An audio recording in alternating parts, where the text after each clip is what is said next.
I think that my attraction to unprogrammed Quakerism is sort of part of my detoxing from Mormonism. I accept and believe in this idea of the inward light. Sometimes I actually see light around people. And this concept of no intermediary is something that Mormonism gives lip service to, but what I actually believe. And I like how they actually act on that belief. For its time, Quakerism was actually quite revolutionary and quite dangerous if you think about the church-state power structure. For the time, the theology of the early Christian Quakers was revolutionary and quite radical and beautiful. If you recognize this idea of having that of God within people, this is the idea that Fred Rogers, yes, Mr. Rogers, espoused. He was a Quaker.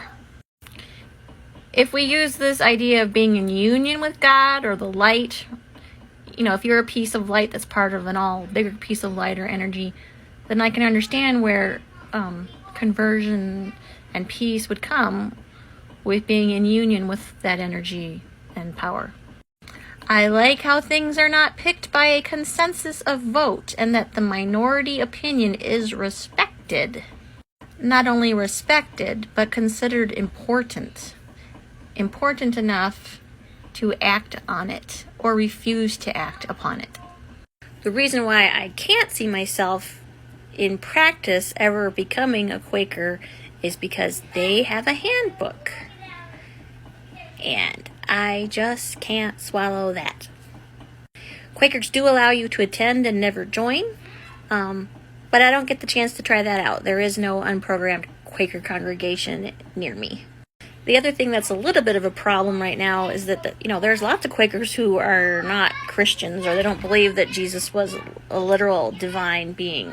And more of the conservative end, the Christian end of Quakerism, doesn't like this at all.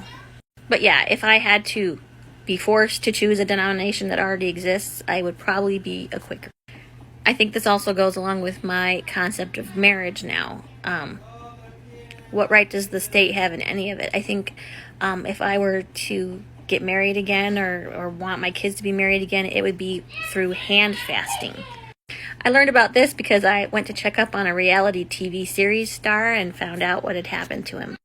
I think it's significant that it's the Quakers who preserved this concept and have carried it on. Very significant.